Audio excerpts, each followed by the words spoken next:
couple of months ago, my friend's cousin, who is a single mother, bought a new cell phone.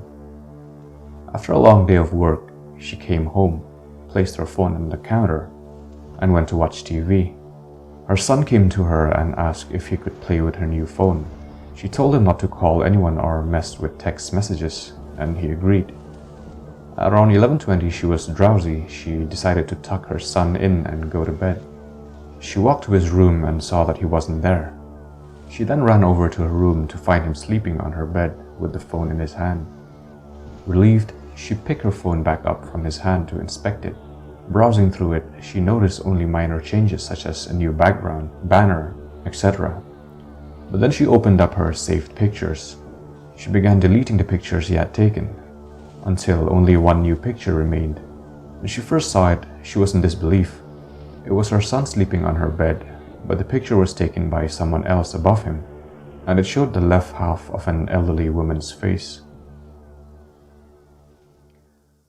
One night when I was maybe 10 or 12, I had trouble falling asleep. My bedroom was the entire top floor of our house, with my bed and such being on the left side and storage closets and a play area being on the right. I was lying in bed when I heard a noise from the other side of the room and saw a rocking horse begin to rock. It was sitting just outside one of the storage closet doors. It proceeded to rock its way halfway across the room and stopped dead under the ceiling light. At this point, I was freaking out and just buried my head under my blankets and never peeked out again until morning. It was all confirmed to not be a dream, as the rocking horse was still in the middle of my room when I woke up. Furthermore, I got a stern reprimand from my parents for being up out of bed playing with my toys well past my bedtime. Their bedroom was directly below the storage closet and play area, and had heard the creaking of the rocking horse shuffling across the room. My grandfather told me the story about how one time he was sitting in a chair in front of the house when he heard his wife repeatedly calling him from inside the house. The thing is, my grandmother passed away a few years before that, but he told me that the voice was so pressing that he actually got up to look inside the house.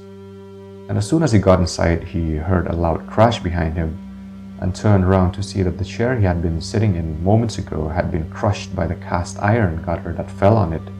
If he hadn't come inside the house, he would have probably been seriously injured. I don't know if it's paranormal or not, but every time I think about it, it sends chills down my spine. I was babysitting my niece once while I was staying at my brother's place.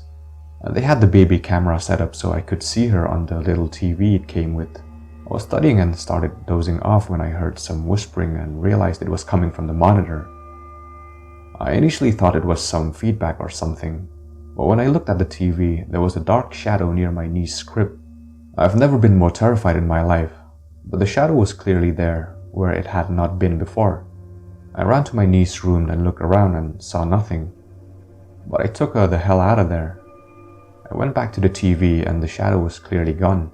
I told my brother what happened and he pulled me aside and told me not to mention it to my sister-in-law because she'll freak out, and told me he had seen the same thing several times now, with the same whispering.